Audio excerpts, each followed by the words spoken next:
we'll be selling F-35s. Saudi আরবের কাছে F-35 যুদ্ধ বিমান বিক্রির সিদ্ধান্ত নিয়েছে আমেরিকা। সোমবার হোয়াইট হাউসে সাংবাদিকদের কাছে মার্কিন প্রেসিডেন্ট ডোনাল্ড ট্রাম্প বলেছেন, সৌদি আরব যুক্তরাষ্ট্রের ঘনিষ্ঠ মিত্র, আমরা সৌদি আরবের কাছে F-35 বিক্রি করব। ট্রাম্পের এ বক্তব্য রিয়াদের জন্য বড় সাফল্য হিসেবে দেখা হচ্ছে, ইঙ্গিত দিচ্ছে দুই দেশের ঘনিষ্ঠ সহযোগিতার। আজ হোয়াইট হাউসে সৌদি যুবরাজ মোহাম্মদ বিন সালমানের সঙ্গে বৈঠক করবেন ট্রাম্প।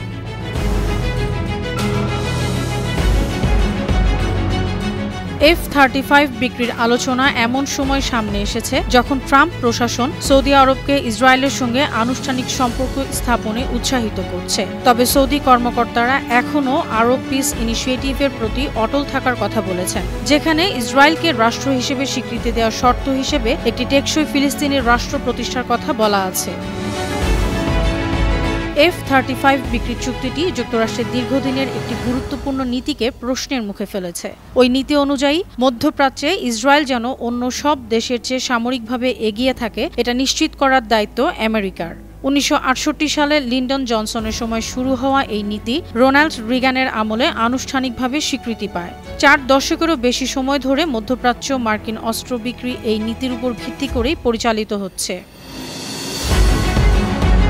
এর আগেও 2020 সালে ট্রাম্প সংযুক্ত আরব আমিরাতের কাছে F-35 যুদ্ধ বিমান বিক্রির অনুমোদন দিয়েছিলেন। বিনিময়ে আবুধাবি ইসরায়েলের সঙ্গে আনুষ্ঠানিক সম্পর্ক স্থাপনে রাজি হয়েছিল। কিন্তু 2021 সালে ট্রাম্পকে হারিয়ে জো বাইডেন যুক্তরাষ্ট্রের প্রেসিডেন্ট হওয়ার পর কংগ্রেস ওই চুক্তি বাতিল করে দেয়। এবার যদি সৌদি আরবের সঙ্গে F-35 বিক্রি চূড়ান্ত হয়, তাহলে এটি হবে প্রথম কোনো আরব দেশের সঙ্গে ওয়াশিংটনের F-35 বিক্রি সংক্রান্ত চুক্তি। এদিকে সৌদি আরবের কাছে আমেরিকার F-35 বিক্রির সিদ্ধান্তে আপত্তি জানিয়েছে ইসরায়েল। অনুরোধ জানিয়েছিল ইসরায়েলের সঙ্গে কূটনৈতিক সম্পর্কে এগিয়ে শর্তে যাতে সৌদি আরবকে F-35 বিমান সরবরাহ করা হয়। তবে ইসরায়েলি অনুরোধ উপেক্ষা করে সৌদি আরবের কাছে F-35 বিক্রি করছে আমেরিকা। এক্ষেত্রে সৌদি আরবকে বেশি গুরুত্ব দিচ্ছে ওয়াশিংটন।